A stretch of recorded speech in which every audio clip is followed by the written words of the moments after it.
Heliocentric astrology is Sun-Saturn worship.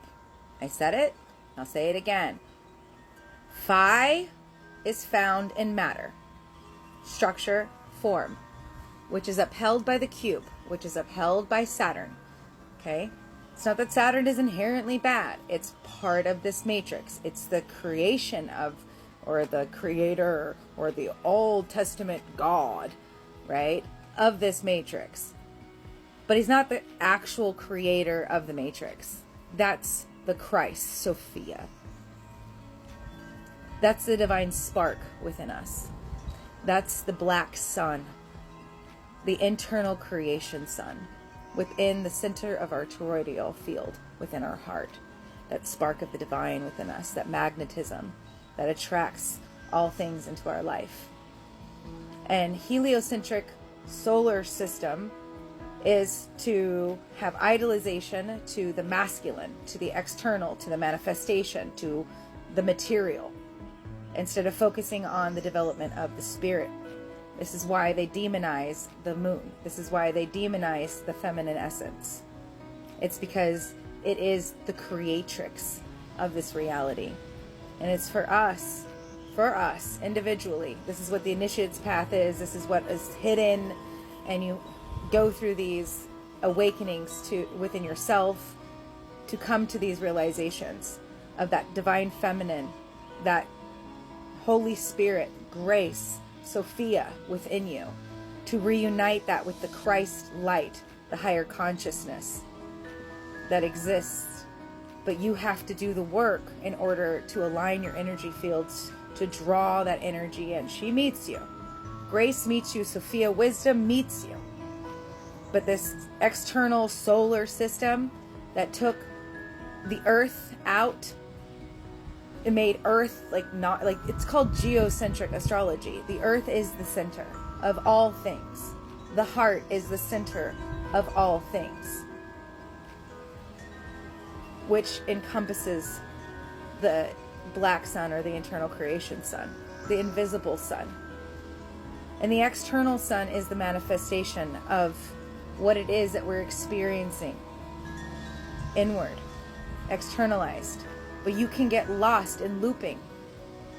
And this is what the solar or heliocentric astrology is to do, is to confuse, so that you don't look within and you continue to focus all of the energy externally on where's the sun soul. The sun is not your soul.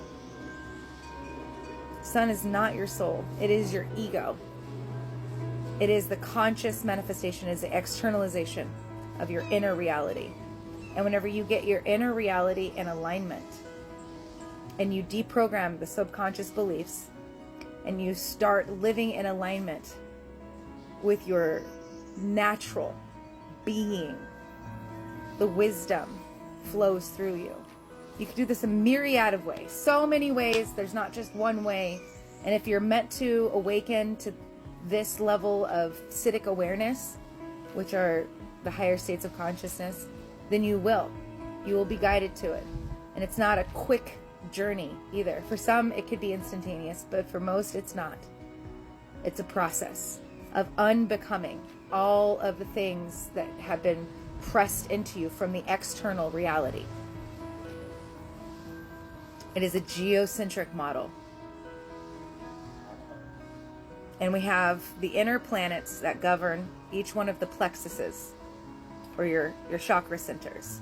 And once you make it to the crown and you bloom that 1,000-petal lotus, that 1,000-petal lotus blooms within you, that's whenever you have that crown awakening. And collectively we had that when Pluto was in the last decan of Sagittarius in real astrology, not tropical, but real astrology. I don't care if you're using sidereal, true sidereal, sky astrology, whatever.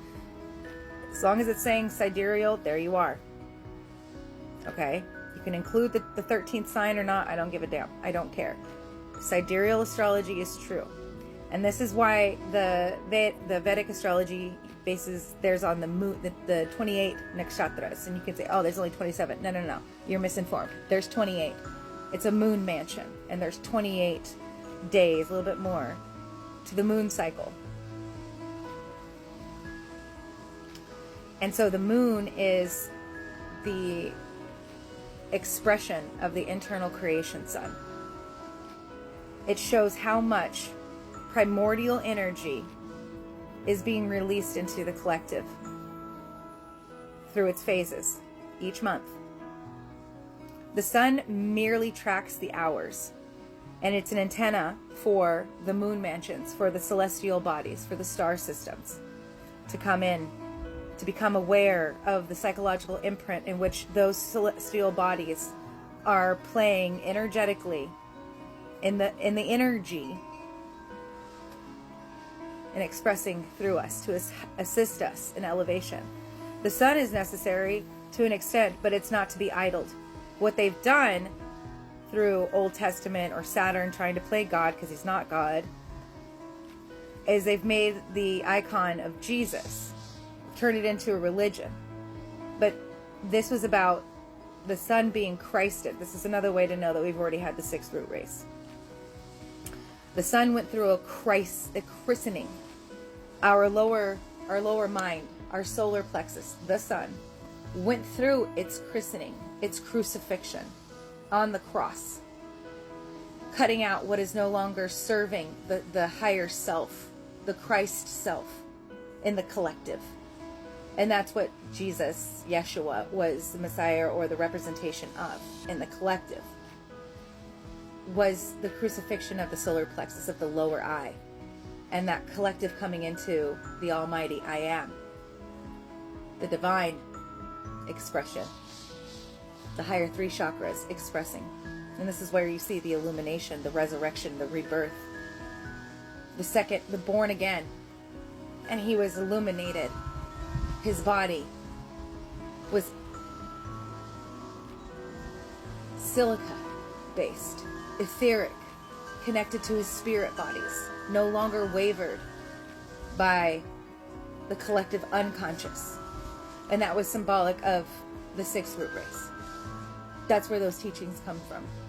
Not 2,000 years ago. 2,000 years ago, the Church of Satan, Saturn, Yaldabaoth, Baal